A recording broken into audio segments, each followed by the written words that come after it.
ದತ್ತವರು ಎಲ್ಲರಿಗೂ ನಮಸ್ಕಾರ. So welcome back to Pathashala academy. ಇವತ್ತು ನಾವು ಸ್ಟಾರ್ಟ್ ಮಾಡ್ತಾ ಇದೀವಿ ಕ್ಲಾಸ್ ನಂಬರ್ 9 ಆರ್ಟಿಕಲ್ಸ್. ಸೊ ನಿನ್ನೆ ಕ್ಲಾಸ್ ಅಲ್ಲಿ ನಾವೇನ್ ಮಾಡಿದ್ವಿ, ಪ್ರಿಪೋಸಿಷನ್ಸ್, ಕಂಜಂಕ್ಷನ್ಸ್, ಇಂಟರ್ಜೆಕ್ಷನ್ ಅದ್ರ ಬಗ್ಗೆ ನಾವು ನಿನ್ನೆ ಕಲ್ತ್ವಿ. ಸೊ ಅದ್ರ ಹೋಮ್ ವರ್ಕ್ ಅನ್ನ ನಾನು ಹೇಳೋದು ನೆನಪಲ್ಲಿದ್ದೆ. ಅದ ಪ್ರತಿಯೊಂದನ್ನು ಎರಡೆರಡು ಅಥವಾ ನಾಲ್ಕು ಸೆಂಟೆನ್ಸ್ ಅನ್ನ ಪ್ರತಿಯೊಂದ್ರಲ್ಲೂ ನೀವು ಮಾಡಿ ಬರೀರಿ. ಸೊ ನಿಮ್ಗೂ ಅದು ಕ್ಲೀನ್ ಆಗಿ ಅರ್ಥ ಆಗ್ತದೆ ಅಂತ ಹೇಳ್ತಾ ಇವತ್ತಿನ ಸಬ್ಜೆಕ್ಟ್ ಅಥವಾ ಇವತ್ತಿನ ಕ್ಲಾಸಿನ ಬಗ್ಗೆ ಬರೋಣ. ಸೊ ಆರ್ಟಿಕಲ್ಸ್ ಅಂದ್ರೆ ಏನು? ಆರ್ಟಿಕಲ್ಸ್ ಅಂತಂದ್ರೆ articles are the small words used before nouns. ಅಂದ್ರೆ ಆರ್ಟಿಕಲ್ಸ್ ಅನ್ನೋದು ಒಂದು ಸಣ್ಣ ಶಬ್ದವಾಗಿದ್ದು ಅದನ್ನ ನಾಮಪದದ ಮುಂದೆ ನಾವು ಬಳಸ್ತೀವಿ. ಯಾವುದನ್ನ ನಾವು ನಾಮಪದದ ಮುಂದೆ ಏನ್ ಬಳಸ್ತೀವಲ್ಲ ಅದನ್ನೇ ನಾವೇನಂತ ಕರಿತೀವಿ, ಆರ್ಟಿಕಲ್ಸ್ ಅಂತ ಕರಿತೀವಿ. ಸೊ ಇನ್ನು ಅದರಲ್ಲಿ ವೆರೈಟಿ ಆಫ್ ಆರ್ಟಿಕಲ್ಸ್ ಏನಾದ್ರೂ ಇದೆಯಾ? ಖಂಡಿತವಾಗಿ ಇದೆ. ಒಟ್ಟು there are 3 types of articles. ಒಟ್ಟು 3 ರೀತಿಯಾದಂತ ಆರ್ಟಿಕಲ್ಸ್ ಇವೆ. ಅವು ಯಾವ್ಯಾವು? ಮೊದಲನೇದು ಎ, ಎರಡನೇದು ಆನ್, ಮೂರನೇದು ದ. ಎ ಆನ್ ದ ಇವು 3 ಆರ್ಟಿಕಲ್ಸ್ ಮಾತ್ರ ಇದೆ. ಹಾಗಿದ್ರೆ ಕನ್ನಡದಲ್ಲಿನೂ ಆರ್ಟಿಕಲ್ಸ್ ಏನಾದ್ರೂ ಇದೆಯಾ? ನಿರ್ದಿಷ್ಟವಾಗಿ ಕನ್ನಡದಲ್ಲಿ ಯಾವುದೇ ತರಹದ ಆರ್ಟಿಕಲ್ಸ್ ಇಲ್ಲ, ನಿರ್ದಿಷ್ಟವಾಗಿ ಯಾವುದೂ ಇಲ್ಲ. ಆದ್ರೆ ಇಂಗ್ಲಿಷ್ ನಲ್ಲಿ ಪರ್ಟಿಕ್ಯುಲರ್ ಆಗಿ ಆರ್ಟಿಕಲ್ ಅನ್ನೋ ಒಂದು ಟಾಪಿಕ್ ಸಪರೇಟ್ ಆಗೇ ಇದೆ. ಯಾಕಂದ್ರೆ ಇಂಗ್ಲಿಷ್ಗೆ ಆರ್ಟಿಕಲ್ ಬಹಳ ನೆಸೆಸರಿ ಅದ ರೀ. So without articles we cannot frame a sentence and it will not be right. So that is why we are having a separate chapter on articles a and the. So first ಗೆ article a. Article A ಯಾವಾಗ ಉಪಯೋಗಿಸ್ತೀವಿ? ಈಗ ಒಂದಂತೂ ಗೊತ್ತಾಯ್ತು, ನಾವು ನಾಮಪದದ ಮುಂದೆಯೇ articles ಅನ್ನ ಅದಕ್ಕಿಂತ ಮುಂಚೆನೆ ಆರ್ಟಿಕಲ್ಸ್ ಅನ್ನ ಯೂಸ್ ಮಾಡಬೇಕು ಅಂತ. ಸೊ ಎ ಅನ್ನ ಯಾವಾಗ ಯೂಸ್ ಮಾಡ್ತೀರಿ? A used in front of a consonants. ವ್ಯಂಜನಗಳ ಬಿಫೋರ್ ನೀವು ಏನ್ ಯೂಸ್ ಮಾಡ್ತೀರಿ? ಎ ಅನ್ನ ಯೂಸ್ ಮಾಡ್ತೀರಿ. ನೆಕ್ಸ್ಟ್ ಏಕವಚನ ಇದ್ದಲ್ಲಿ ಮಾಡ್ತೀರಿ. ಹೊಳ್ಳಿ to make a proper common noun, ಒಂದು ಸಾಮಾನ್ಯವಾದ ನಾಮ, ಇದು ಪ್ರಾಪರ್ ಕಾಮನ್ ನೌನ್ ಅನ್ನ ಕ್ರಿಯೇಟ್ ಮಾಡ್ಲಿಕ್ಕೆ, ಸಾಮಾನ್ಯವಾದ ನಾಮಪದವನ್ನ ಕ್ರಿಯೇಟ್ ಮಾಡ್ಲಿಕ್ಕೆ ನೀವೇನನ್ನು ಬಳಸ್ತೀರಿ? ಆರ್ಟಿಕಲ್ ಅನ್ನು ಬಳಸ್ತೀರಿ. Next to introduce noun for the first time. ಅಂದ್ರೆ ಫಸ್ಟ್ ಟೈಮ್ ನೀವು ಒಂದು ಏನೋ ಯಾವುದೋ ಒಂದು ನಾಮಪದವನ್ನ, ಯಾವುದೋ ಒಂದು ನೌನ್ ಅನ್ನ ನೀವು ಇಂಟ್ರೊಡ್ಯೂಸ್ ಮಾಡ್ಲಿಕ್ಕತ್ತೀರಿ. ಅವಾಗ ನೀವು ಏನ್ ಹೇಳ್ತೀರಿ? ಎ ಅನ್ನ ಯೂಸ್ ಮಾಡ್ತೀರಿ. ಈಗ ಫಾರ್ ಎಕ್ಸಾಂಪಲ್ ಇದಕ್ಕೆ ನಿಮ್ಗೆ ಒಂದು ಎಕ್ಸಾಂಪಲ್ ಕೊಟ್ಬಿಡ್ತೀನಿ. To introduce a noun for the first time ಅಂದ್ರೆ ದಿಸ್ is a marker. ಯಾಕಂದ್ರೆ ನಾನು ಫಸ್ಟ್ ಟೈಮ್ ನಿಮ್ಗೆ ತೋರ್ಸಕತ್ತೇನೆ. So this is a marker, this is a new marker. ಇಲ್ಲದ ನೋಡ್ರಿ. Next examples: a cat, a bat, a mat, a house, a book, a pen, a pencil. ನೀವು ಯಾವ್ದನ್ನ first time introduce ಮಾಡ್ತಿರ್ತೀರಲ್ಲ, so ಅವಾಗೆಲ್ಲ ಏನ್ ಮಾಡ್ತೀರಾ? ಆರ್ಟಿಕಲ್ ಎ ಅನ್ನ use ಮಾಡ್ತೀರಾ. ಇನ್ನು ನೆಕ್ಸ್ಟ್ ಗ್ರೂಪ್. ಇದೇನ್ ಗ್ರೂಪ್ ಅಂತ ಬಂತಲ್ಲ, ಗ್ರೂಪ್ ಅಂದ್ರೆ ನೋಡ್ರಿ, a group of people, a group of horses, a bunch of sticks. Sticks ಗೆ ಗ್ರೂಪ್ ಅಂತ ಕರೀಲಿಕ್ಕೆ ಬರಲ್ರಿ, ಬಂಚ್ ಅಂತ ಕರಿತೀವಿ. ಸೊ ಹಂಗಾಗಿ ಅಲ್ಲಿ bunch. So group of people ಅಂದ್ರೆ ಜನರ ಒಂದು ಗುಂಪು. ಅ ಗ್ರೂಪ್ ಆಫ್ ಹಾರ್ಸಸ್ ಅಂದ್ರೆ ಕುದುರೆಗಳ ಗುಂಪು. ಅ ಬಂಚ್ ಆಫ್ ಸ್ಟಿಕ್ಸ್ ಅಂದ್ರೆ ಕಟ್ಟಿಗೆಯ, ನಮ್ ಕಡೆ ಪೆಂಡಿ ಅಂತ ಕರೀತಾರ, ಅದೊಂದು ಬಂಡಲ್ ಅಂತ ಅಂದ್ರೂ ಅಡ್ಡಿ ಇಲ್ಲ, ಕಟ್ಟಿಗೆಯ ಬಂಡಲ್. ಹೀಗೆ ನಾವು ಸಿಂಗ್ಯುಲರ್ ಆಗಿ ಫಸ್ಟ್ ಟೈಮ್ ಯೂಸ್ ಮಾಡುವಾಗ ಅ ಕ್ಯಾಟ್, ಅ ಬ್ಯಾಟ್ ಅಂತ ಯೂಸ್ ಮಾಡ್ತೀವಿ. As a group of group ಆಗಿಯೂ ನಾವು ತೋರಿಸುವಾಗ ಸಹಿತ a group of people, a group of horses, a bunch of sticks ಅಂತ ಯೂಸ್ ಮಾಡ್ತೀವಿ. ನೆಕ್ಸ್ಟ್ ಸಿಂಗ್ಯುಲರ್ ಇದ್ದಾಗ ಹಿ ಈಸ್ ಅ ಪಿಕಾಸಿಯೋ. ಪಿಕಾಸಿಯೋ ಅಂದ್ರೆ ಅವನೊಬ್ಬ ವಾದ್ಯಗಾರ. ಅಂದ್ರೆ ನೀವು ಅವನನ್ನ, ಅವ ಆರ್ಟಿಸ್ಟ್. ಸೊ ಆರ್ಟಿಸ್ಟ್ ಅನ್ನ ನೀವು ಇಂಟ್ರೊಡ್ಯೂಸ್, ಸಿಂಗ್ಯುಲರ್ ಇಂಟ್ರೊಡ್ಯೂಸ್ ಮಾಡೋ ಟೈಮ್ ನಲ್ಲಿ ನೀವೇನ್ ಯೂಸ್ ಮಾಡ್ತೀರಾ? ಆರ್ಟಿಕಲ್ ಎ ಅನ್ನ ಯೂಸ್ ಮಾಡ್ತೀರಾ. ಹಿ ಈಸ್ ಅ ಪಿಕಾಸಿಯೋ ಅಂದ್ರೆ ಅವನೊಬ್ಬ ವಾದ್ಯಗಾರ. Next, he saw a lion in the forest ಅಂದ್ರೆ ಅವನು ಕಾಡಿನಲ್ಲಿ ಸಿಂಹವನ್ನ ನೋಡಿದನು. ಅವನು ಕಾಡಿನಲ್ಲಿ ಸಿಂಹವನ್ನ ನೋಡಿದನು. ಅವ ಸಿಂಹ ನೋಡ್ಯಾನ. ಅದ್ರೊಳಗ ಸ್ಪೆಸಿಫಿಕ್ ಆಗಿ ಇದೇ ಸಿಂಹ ನೋಡಿದ್ದ ಅಂತಂದ್ರ ಇಲ್ಲಿ ಎ ಬರ್ತಿದ್ದಿಲ್ಲ, ದ ಬರ್ತಿತ್ತು. ಯಾಕಂದ್ರೆ ಪರ್ಫೆಕ್ಟ್ ಇದ್ದಾಗ ಎ ಬರೋ ಜಾಗದಲ್ಲಿ ದ ಬರ್ತದ. ಬಟ್ ಅವು ಸಿಂಹ ನೋಡ್ಯಾನ, ಅದ್ ಯಾವ ಸಿಂಹ ಅಂತ ಗೊತ್ತಿಲ್ಲ. ಐ ಮೀನ್ ಮೇಲೋ ಫಿಮೇಲೋ, ದೊಡ್ಡದೋ ಸಣ್ಣದೋ, ಹೆವಿ ವೇಟ್ ಇತ್ತೋ ಲೆಸ್ ವೇಟ್ ಇತ್ತೋ, ಅಥವಾ ವಯಸ್ಸಾಗಿತ್ತೋ ಸಣ್ಣದಿತ್ತೋ, ಅದೇನು ಹೇಳಿದವರು ಸಿಂಪಲ್ ಆಗಿ ಏನ್ ಹೇಳ್ಯಾರ? ಲಯನ್ ಅಂತ ಹೇಳ್ಯಾರ. ಸೊ ಅದಕ್ಕೆ ಏನ್ ಬಂತಲ್ಲಿ? ಎ ಬಂತು. ಸೊ ಇದು ಆರ್ಟಿಕಲ್ ಎ. ಆರ್ಟಿಕಲ್ ಎ ಎಲ್ಲಿ ಯೂಸ್ ಮಾಡ್ತೀರಿ ಇನ್ನೊಂದ್ಸತಿ ಹೇಳಿ? ವ್ಯಂಜನಗಳ ಮುಂದೆ, ಗುಂಪುಗಳ ಮುಂದೆ, ಏಕವಚನದ ಮುಂದೆ, ಒಂದು ಸಾಮಾನ್ಯವಾದಂತಹ ನಾಮಪದವನ್ನು ಸೃಷ್ಟಿ ಮಾಡಲು, ತಯಾರಿಸಲು, ಅಥವಾ ಯಾವುದೇ ಒಂದು ನಾಮಪದವನ್ನು ಮೊದಲ ಬಾರಿಗೆ ನೀವು ಪರಿಚಯಿಸುವಾಗ ಆರ್ಟಿಕಲ್ ಎ ನ ಯೂಸ್ ಮಾಡ್ತೀರಿ. ಸೊ ಈಗ ಎಲ್ಲೆಲ್ಲಿ ಯೂಸ್ ಮಾಡ್ತೀರಿ ಅನ್ನೋದು ಗೊತ್ತಾಯ್ತು. ಎಲ್ಲಿ ಯೂಸ್ ಮಾಡಬಾರ್ದು ಇದನ್ನ? ಆರ್ಟಿಕಲ್ ಎಲ್ಲಿ ಯೂಸ್ ಮಾಡಬಾರ್ದು? ಸೊ ಆರ್ಟಿಕಲ್ ನ ಯಾವಾಗ ಉಪಯೋಗಿಸಬಾರ್ದು ಅಂತಂದ್ರೆ ವಿತ್ ಅನ್ಕೌಂಟಬಲ್ ನೌನ್ಸ್. ಅಂದ್ರೆ ಈಗ ಫಾರ್ ಎಕ್ಸಾಂಪಲ್ ಪೀಪಲ್ಸ್, ಆ ಗ್ರೂಪ್ ಆಫ್ ಪೀಪಲ್ ನೀವು ಎಣಿಸಬಹುದು. ಆದ್ರೆ ಯಾವುದನ್ನ ಕೌಂಟ್ ಮಾಡ್ಲಿಕ್ಕೆ ಆಗಲ್ಲ, ಅಲ್ಲಿ ನೀವು ಈ ಅನ್ನ ಬಳಸಲಿಕ್ಕೆ ಆಗಲ್ಲ. Which is uncountable noun, you cannot use article a. Next, with the plural nouns. Plural nouns ಅಂದ್ರೆ ಬಹುವಚನ ನಾಮಪದಗಳ ಮುಂದೆ ನೀವು ಆರ್ಟಿಕಲ್ ಎ ಅನ್ನ ಉಪಯೋಗಿಸಲಿಕ್ಕೆ ಸಾಧ್ಯ ಇಲ್ಲ. ಮೂರನೇದು ವೆರಿ ಇಂಟ್ರೆಸ್ಟಿಂಗ್ ಏನಂದ್ರೆ ವಿತ್ ವೋವೆಲ್ ಸೌಂಡ್ಸ್. ವೋವೆಲ್ ಸೌಂಡ್ಸ್ ಇದ್ದಾಗ ಎ ಬರೋದೇ ಇಲ್ಲ. ಎ ಬರೋದಿಲ್ಲ ಯಾಕಂತಂದ್ರೆ ನೆಕ್ಸ್ಟ್ ಇದೆ ಅಲ್ಲ ಆರ್ಟಿಕಲ್ ಆನ್, ಅದು ಬರ್ತದೆ. ನಾವು for example Indian, he is a Indian ಅಂತ ಯಾರು ಕರೆಯಲ್ಲ. ಯಾಕೆ ಕರೆಯಲ್ಲ? I vowel sound. ನಿಮ್ಗೆ ಓವೆಲ್ಸ್ ಕನ್ಸೋನೆಂಟ್ಸ್ ನಾನು ಹೇಳ್ಕೊಟ್ಟಿದ್ದೀನಲ್ಲ, ಸೊ ಅದೊಂಚೂರು ನೆನಪಿರಲಿ. ಓವೆಲ್ ಸೌಂಡ್ ಮುಂದೆ ಯಾವಾಗಲೂ ಹಿ ಈಸ್ ಆನ್ ಇಂಡಿಯನ್ ಅಂತ ಬರ್ತದೆ. I mean Indian on. So article A ಇಷ್ಟೇ ಇರೋದು. ನೆಕ್ಸ್ಟ್ ಆರ್ಟಿಕಲ್ ಆನ್ ಬಗ್ಗೆ ಡಿಸ್ಕಷನ್ ಅನ್ನ ಈಗ ಸ್ಟಾರ್ಟ್ ಮಾಡೋಣ. So next article an. Article on articles ಅಲ್ಲಿ ಬರೋದು ಸೆಕೆಂಡ್ ಒನ್. ಸೊ ಆನ್ ಯಾವಾಗ ಯೂಸ್ ಮಾಡ್ತಾರೆ? ಬೇಸಿಕಲಿ ಆನ್ ಅನ್ನ ಯೂಸ್ ಮಾಡೋದು used before a noun that start with the ವೋವೆಲ್ sound. ಇಲ್ಲಿ ನೀವು ಕ್ಲಿಯರ್ ಆಗಿ ಅರ್ಥ ಮಾಡ್ಕೋಬೇಕು. Used before noun okay, but that start with vowel sound.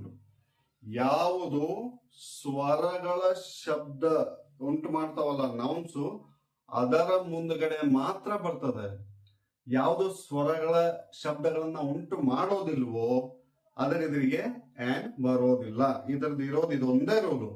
ಇದೊಂದು ರೂಲ್ ನಿಮ್ಗೆ ಗೊತ್ತಾಗ್ಬಿಟ್ರೆ ನಿಮ್ಗೆ ಆರ್ಟಿಕಲ್ ಆನ್ ತುಂಬಾ ಈಸಿ. ಸಿಂಪಲ್ ಆಗಿ ಹೇಳ್ತೀನಿ. ಈಗ ಜಸ್ಟ್ ನಾನು ನಿಮ್ಗೆ ಹೇಳಿದೆ ಇಂಡಿಯನ್ and ಇಂಡಿಯನ್. ಇಲ್ಲಿ ಯಾವ ಸ್ವರ ಬರ್ತದೆ? ಐ. ಮೊದಲಿಗೆ ಓವೆಲ್ಸ್ ಎಷ್ಟಿದೆ ಅದನ್ನ ಹೇಳಿ, ನನ್ನ ಜೊತೆ ಬರೀರಿ. Vowels A, E, I, O, you.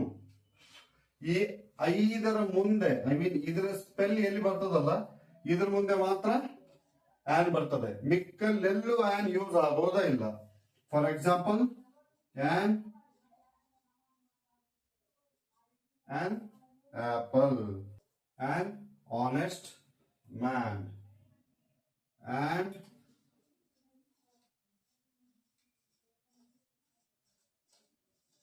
an umbrella. So ಈಗ ನೀವು ಆಕ್ಚುಲಿ ನನಗೆ ಕೇಳಬೇಕಿತ್ತು, an honest man. ಇಲ್ಲಿ ಎ ಇಲ್ಲ, ಇ ಇಲ್ಲ, ಇವು ಯಾವುದು ಇಲ್ಲ. ಸೊ ಇಲ್ಲಿ ಯಾಕೆ ಆನ್ ಬಂತು? ಆಬ್ವಿಯಸ್ಲಿ ಈ ಕ್ವಶನ್ಸ್ ಇರ್ಲೇಬೇಕು. ನಾನ್ ನಿಮ್ಗೆ ಅದಕ್ಕೆ ಮೊದಲು what is where to use an used before a noun that start with the vowel sounds. ಈಗ ಇದನ್ನ ನೀವು ಹಾನೆಸ್ಟ್ ಅಂತಿರೋ ಅಲ್ಲಿ ಆಕ್ಚುಲಿ ಹೆಚ್ಚು ಸೈಲೆಂಟ್ ಆಗ್ತದೆ. ಹೆಚ್ಚು ಸೈಲೆಂಟ್ ಆದ್ರೆ ಸೊ ನಾವ್ ಏನದಕ್ಕೆ ಸ್ಪೆಲ್ ಮಾಡ್ತೀವಿ ಅದನ್ನ ಆನೆಸ್ಟ್ ಅಂತ ಕರಿತೀವಿ. ಆನೆಸ್ಟ್ ಅಂದ್ರೆ ಈ ಓ ಸೌಂಡ್ ಓವೆಲ್ಸ್ ಅಲ್ಲಿ ಬಂತು, ಸೊ ಹಾಗಾಗಿ ನಾವು ಅದನ್ನೇನು ಯೂಸ್ ಮಾಡಿದ್ವಿ, ಆನೆಸ್ಟ್ ಅಂತ ಯೂಸ್ ಮಾಡಿದ್ವಿ. ಹಾಗೆ ನಮ್ಗೆ ಸೌಂಡ್ ಇಂಪಾರ್ಟೆಂಟ್, ವರ್ಡ್ ಅಲ್ಲ. ಫಸ್ಟ್ ವರ್ಡ್ ಇಲ್ಲ, ಸೆಕೆಂಡ್ ವರ್ಡ್ ಅಲ್ಲ, ಬಟ್ ಸ್ಪೆಲ್. ಈಗ he is on honest man.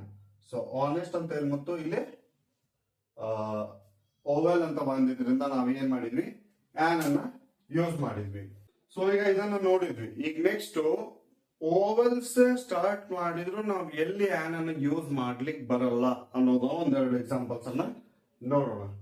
So ಫಸ್ಟಿಗೆ USER ಇದೇನು, ಯೂಸರ್. ಇಲ್ಲಿ ಆನ್ ಯಾಕೆ ಬರೋದಿಲ್ಲ, ಇಲ್ಲಿ ಆನ್ ಯಾಕೆ ಬರೋದಿಲ್ಲ ಅಂದ್ರೆ ಇದನ್ನ ಕನ್ನಡದಲ್ಲಿ ಸ್ಪೆಲ್ ಮಾಡಿ ಯೂಸರ್. ಯು ಅಂದ್ರೆ ಇದನ್ನ ಆಕ್ಚುಲಿ ಆನ್ ಬರ್ಬೇಕಂದ್ರೆ ಊಸರ್ ಆಗ್ಬೇಕಿತ್ತು, ಬಟ್ ನಾವಿನ್ ಯೂಸ್ ಮಾಡೋದು ಯೂಸರ್. ಯೂಸರ್, ಯುರೋಪಿಯನ್, ಯೂಸ್, ಇವೇನ್ ಬರ್ತದಲ್ಲ ಇಲ್ಲಿ ಆನ್ ಬರೋದಿಲ್ಲ, ಯಾಕಂದ್ರೆ ಇಲ್ಲಿ ಊಕಾರ ಬರೋದಿಲ್ಲ, ಯುಕಾರ ಬರ್ತದೆ. ಸೊ ಇವು ನಿಮ್ಗೆ ಗೊತ್ತಾಗ್ಲಿ ಅಂತ ಕೆಲವೊಂದಿಷ್ಟು ಎಕ್ಸಾಂಪಲ್ಸ್ ಗಳನ್ನ ನಾನು ಕೊಟ್ಟಿದ್ದು. ಸೊ ಇಲ್ಲಿಗೆ ನಮ್ಮ ಆರ್ಟಿಕಲ್ ಆನ್ ಮುಗೀತು. So we will go with the article the. So third one ಬಂದ್ಬಿಟ್ಟು ಆರ್ಟಿಕಲ್ ದ. ಆರ್ಟಿಕಲ್ ದ ಯಾವಾಗ ಯೂಸ್ ಮಾಡಬೇಕು, ಆರ್ಟಿಕಲ್ ದ ಯಾವಾಗ ಯೂಸ್ ಮಾಡ್ಬೇಕಂದ್ರ article the is used before nouns when the speaker and listener known which specific thing or person or place is referred. ಇಲ್ಲಿ ಏನ್ ಹೇಳ್ತಾರ ಅಂದ್ರೆ ಅವರು, ಇವನ್ ಇದನ್ನು ನಾವು ಮುಂಚೆನೆ ಬಳಸ್ಬೇಕು. ಯಾವಾಗಂತಂದ್ರೆ ಈಗ ಸ್ಪೀಕರ್, ನಾನು ಲಿಸ್ನರ್, ನಾವಿಬ್ರು ಯಾವುದೋ ಒಂದು ವಸ್ತು, ವ್ಯಕ್ತಿ ಅಥವಾ ಒಂದು ಸ್ಥಳದ ಬಗ್ಗೆ ಸ್ಪೆಸಿಫಿಕ್ ಆಗಿ ಮಾತಾಡಕತ್ತೇವಿ, ಅದ್ರ ಬಗ್ಗೆ ನಮಗ್ ಗೊತ್ತೈತಿ ಅಂದಾಗ ಮಾತ್ರ ನಾವು ದ ಯೂಸ್ ಮಾಡ್ಬೇಕು. ಸಿಂಪಲ್ ಆಗಿ ಹೇಳ್ತಾನ್ರಿ, ಪರ್ಫೆಕ್ಟ್ ಎಲ್ಲಿರ್ತಿರಲ್ಲ ಅಲ್ಲಿ ದ ಯೂಸ್ ಮಾಡ್ಬೇಕು. ಸಿಂಪಲ್. ಈಗ ನೋಡ್ರಿ, I saw a dog in the street. ಅವ ಆ ಏರಿಯಾದೊಳಗ ನಾಯಿ ನೋಡ್ಯಾನ. ಆ ನಾಯಿ ಇಲ್ಲೇನಿದಲ್ರಿ, ಈಗ ಅ ಡಾಗ್ ಅಂದ್ರೆ ಒಂದ್ ನಾಯಿ ಅದ, ಯಾವ್ದೋ ಒಂದ್ ನಾಯಿ ನೋಡ್ಯಾನ ಅವ. ಅದ ಸ್ಪೆಸಿಫಿಕ್ ಆಗಿ ಇದನ್ನು ಅವ ತೆಗೆದು ಇದನ್ನ ಮಾಡ್ಬೇಕಂದ್ರೆ I saw the black dog. ಇಲ್ಲೇ ಬ್ಲಾಕ್ ಹಚ್ಚಿಬಿಟ್ನಂದ್ರೆ ಪರ್ಫೆಕ್ಟ್ ಅದ ನಾಯಿನ ಅದ ಸ್ಟ್ರೀಟ್ ಒಳಗ ನೋಡೇನೆ ಅಂತ ಹೇಳ್ತಾನವ. So I saw the black dog in the street. But ಅಲ್ಲೇ ಅವ್ ಬರೀ ಡಾಗ್ ಅಂತ ಅಷ್ಟ ಕೊಟ್ಟಿದ್ದಕ್ಕೆ ಏನಾಗೈತದ, ಯಾವ ನಾಯಿ ಅಂತ ಗೊತ್ತಿಲ್ಲ, ಸ್ಪೆಸಿಫಿಕೇಶನ್ ಇಲ್ಲಲ್ಲೇ. ಸೊ ಹಂಗಾಗಿ ನಾವೇನ್ ಮಾಡ್ತೇವೆ, ಹಚ್ತೇವೆ. ಬಟ್ ಅವ ಆ ಏರಿಯಾದೊಳಗ ನೋಡ್ಯಾನವ, ಹಂಗಾಗಿ ಏನ್ ಹಚ್ಚಿದ್ವಿ, ದ ಹಚ್ಚಿದ್ವಿ. ಸೊ ಇನ್ನೊಂದು ಆರ್ಟಿಕಲ್ ದ ಯೂನಿವರ್ಸಲ್ ಟ್ರೂತ್ ಅಂತ ಬರ್ತಾವ. ಅಂದ್ರ the truth which never get falls ಅಂತ. ಅಂದ್ರೆ ಅವು ಯಾವಾಗ್ಲೂ ಅವು ಹಂಗ ಇರ್ತಾವ. For example, the sun rises in the East.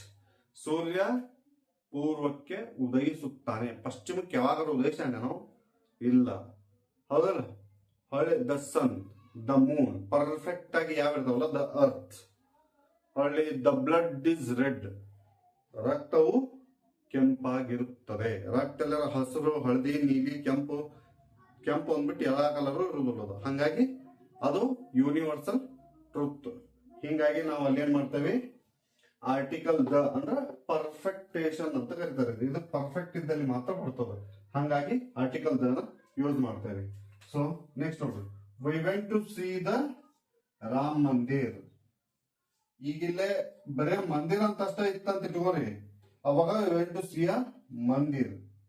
ಅದ this is the book which I was searching for. ಅಂದ್ರ ಈ ಪುಸ್ತಕವನ್ನ ಇದ ಪುಸ್ತಕ ಅದು ನಾ ಯಾವಾಗೇನು ಹುಡ್ಕಾಡಕತ್ತಿದ್ನಲ್ಲ ಅವಾಗಿಂದ ಅದು ಇದ ಪುಸ್ತಕ ಸ್ಪೆಸಿಫಿಕ್ ಆಗಿ ಅವರು ಅದ ಪುಸ್ತಕದ ಬಗ್ಗೆ ಮಾತಾಡಕತ್ತಾಗ ಅಲ್ಲಿ ಏನಂತ ಬಂತ ಆರ್ಟಿಕಲ್ ದ ಅಂತ ಬಂತು. So we went to Rama mandir, ನಾವು ರಾಮನ ದೇವಸ್ಥಾನಕ್ಕೆ ಹೋದೆವು. ಪರ್ಫೆಕ್ಟ್. ನಾವು ದೇವಸ್ಥಾನಕ್ಕೆ ಹೋದೆವು, ರಾಮನ ದೇವಸ್ಥಾನಕ್ಕೆ ಹೋದೆವು. ಸೊ ಇಲ್ಲಿ ಸ್ಪೆಸಿಫಿಕೇಶನ್ ಇಂಪಾರ್ಟೆಂಟ್ ಆಗಿದ್ರಿಂದ ಆರ್ಟಿಕಲ್ ದ ಬಂತು. ಸೊ ಇದಾಗಿತ್ತು ಆರ್ಟಿಕಲ್ ಎ ಅಂಡ್ ದ. ಇವು ಮೂರ್ರಿ. ಇವುಗಳನ್ನ ನೌನ್ಗಳ ಮುಂದೆನೆ ಯೂಸ್ ಮಾಡ್ತಾರ. ಬಟ್ ಯಾವಾಗ ಮಾಡ್ತಾರ ಅಂತ ಏನು ಹೇಳಿದೆ, ಆನು ಹೇಳಿದೆ, ದನು ಹೇಳಿದೆ. ಇನ್ನೇನಿದ್ರು ನೀವು ಇವುಗಳ ಪ್ರತಿಯೊಂದನ್ನು 5 ಎಕ್ಸಾಂಪಲ್ಸ್ ನೀವು ತೆಗಿಬೇಕು. 5 ಬರೆದ್ರು ಓಕೆ, 10 ಬರೆದ್ರು ಬೆಸ್ಟ್. ಸೊ ಮಿನಿಮಮ್ 5 ಎಕ್ಸಾಂಪಲ್ಸ್ ಅನ್ನಾದ್ರೂ ಇದ್ರ ಮೇಲೆ ಬರೀರಿ. ಅದರ ಡೆಫಿನೇಷನ್ ಅನ್ನ ಮೊದ್ಲು ಅರ್ಥ ಮಾಡ್ಕೋರಿ. ಬ್ಲೈಂಡ್ಲಿ ದಯವಿಟ್ಟು ಎಕ್ಸಾಂಪಲ್ಸ್ ಅನ್ನ ಬರೀಬೇಡ್ರಿ, ಯಾಕಂದ್ರೆ there are more chances of getting wrong sentences. So first article a, article an, article the, ಅದರ ಡೆಫಿನೇಷನ್ ಅನ್ನ ನೀವು ಒಂದ್ಸತಿ ಓದಿ ಅರ್ಥ ಮಾಡ್ಕೊಂಡ್ ಬಿಟ್ರೆ ನಿಮ್ಗೆ ಎಲ್ಲಿ ಹಚ್ಚಬೇಕು ಎಲ್ಲಿ ಹಚ್ಚಬಾರ್ದು ಅನ್ನೋದು ತುಂಬಾ ಈಸಿಯಾಗಿ ಗೊತ್ತಾಗ್ತದೆ ಅಂತ ಹೇಳ್ತಾ ಇವತ್ತಿನ ನಮ್ಮ ಆರ್ಟಿಕಲ್ ಕ್ಲಾಸ್ ಅನ್ನ ನಾನು ಮುಗಿಸ್ತಾ ಇದ್ದೀನಿ. ಸೊ ಕ್ಲಾಸ್ ಹೇಗಿತ್ತು ಅಂತ ದಯವಿಟ್ಟು ಕಮೆಂಟ್ ನಲ್ಲಿ ತಿಳಿಸಿ. ನಿಮ್ಗೆ ಇಷ್ಟ ಆದ್ರೆ ಲೈಕು, ಶೇರು, ಸಬ್ಸ್ಕ್ರೈಬ್ ಅಂತ ಮಾಡಿ. ಹಾಗೆ ಯಾರಿಗೆ ಇಂಗ್ಲಿಷ್ ಕಲಿಯುವಂತ ಆಸೆ ಇರ್ತದೆ ದಯವಿಟ್ಟು ಅವರಿಗೆ ನಮ್ಮ ಪಾಠಶಾಲಾ ಅಕಾಡೆಮಿ ಚಾನಲ್ ಅನ್ನ ಶೇರ್ ಮಾಡಿ, ಸಬ್ಸ್ಕ್ರೈಬ್ ಮಾಡ್ಕೊಳ್ಳಿಕ್ಕೆ ಹೇಳಿ ಅಂತ ಹೇಳ್ತಾ ಇವತ್ತಿನ ನನ್ನ ಕ್ಲಾಸ್ ಅನ್ನ ಮುಗಿಸ್ತಾ ಇದ್ದೀನಿ. ಸೊ ಹೋಗೋಕಿನ ಮುಂಚೆ ಒಂದು ಮಾತು. ಸಮಯ ಎಷ್ಟು ಇಂಪಾರ್ಟೆಂಟ್ ಅಂತಂದ್ರೆ, ಒಂದು ಸತಿ ನೀವು ಅದನ್ನ ಹಾಳು ಮಾಡಿದ್ರೆ ಮತ್ತೆ ನಿಮ್ಗೆ ಹೊಳ್ಳಿ ಸಿಗೋದಿಲ್ಲ. ಸೊ ನೀವು ಯಾರ ಮೇಲಾದ್ರೂ ಟೈಮನ್ನು ನೀವು ಬೇರೆದು ಇನ್ವೆಸ್ಟ್ ಮಾಡ್ರಿ, ಟೈಮ್ ಬಿಟ್ಟು ಮನಿ ಇದ್ರೆ ಇನ್ವೆಸ್ಟ್ ಮಾಡ್ರಿ. ಬಟ್ ಮನಿ ಹೋದ್ರೆ ಸಿಗುತ್ತೆ, ದುಡ್ಡು ಹಾಳಾದ್ರೆ ಮತ್ತೆ ಗಳಿಸಬಹುದು, ಆಸ್ತಿ ಹೋದ್ರೆ ಕೊಂಡ್ಕೊಳ್ಬಹುದು, ಕಾರು ಬಂಗ್ಲೆ ಹೋದ್ರೆ ತಗೊಳ್ಬಹುದು. ಆದ್ರೆ ಟೈಮು ಒಂದ್ಸತಿ ಹೋದ್ರೆ ಮತ್ತೊಂದ್ಸತಿ ಸಿಗೋದಿಲ್ಲ. ಸೊ ಹಂಗಾಗಿ ನೀವು ಯಾರ ಮೇಲೆ ಟೈಮಲ್ಲಿ ಇನ್ವೆಸ್ಟ್ ಮಾಡ್ತಿರ್ತೀರಲ್ಲ ಒಂಚೂರು ವಿಚಾರ ಮಾಡಿ. ಯಾಕಂದ್ರೆ ಅವರು ನಿಮ್ಮ ಸಮಯವನ್ನ ಖರ್ಚು ಮಾಡ್ಲಿಕ್ಕೆ ಅವರು ಯೋಗ್ಯರಾಗಿದ್ರೆ ಖರ್ಚು ಮಾಡಿ. ಆದ್ರೆ ಎಲ್ಲದಕ್ಕೂ ಒಂದು ಲಿಮಿಟ್ ಅಂತ ಇರ್ತದೆ. For each and everything there will be a limit. So depending upon that limit, invest your time. If they are not having that power or capability whatever to spend your time, then better don't spend your time on that people, because you are here to achieve, you are here to win. ನೀವು ಇಲ್ಲಿ ಅವ್ರ ಸಂಬಂಧ ಬಂದಿಲ್ಲ ಭೂಮಿ ಮೇಲೆ, ನಿಮ್ಮದೊಂದು ಸ್ವಂತ ಛಾಪು ಇದೆ. ಆ ಛಾಪನ್ನ ನೀವು ಗುರುತಿಸುವುದಕ್ಕಾಗಿ ಬಂದಿರಿ, ಅವ್ರ ಸಂಬಂಧ ಟೈಮ್ ಕಳೆಯಕ್ ಬಂದಿಲ್ಲ. ಸೊ ಹಂಗಾಗಿ ಯಾರಿಗೆ ಯೋಗ್ಯತೆ ಇಲ್ಲಲ್ಲ ಅವ್ರ ಮೇಲೆ ದಯವಿಟ್ಟು ಟೈಮ್ ಅನ್ನ ಹಾಳು ಮಾಡಬೇಡಿ. ಅವ್ರು ಯಾರೇ ಆಗಿರ್ಲಿ, ಹೂ ಎವರ್ ಯು ಆರ್, ನಿಮ್ಮ ದಾರಿಗೆ ಅವ್ರ ಅಡ್ಡ ಆಕಾರ ಅಂತಂದ್ರೆ ಅವ್ರನ್ನ ನಿಮ್ಮ ದಾರಿಯಿಂದ ದೂರ ಸರಿಸೋದು ತುಂಬಾ ಬೆಸ್ಟ್ ಆದಂತ ಕೆಲಸ.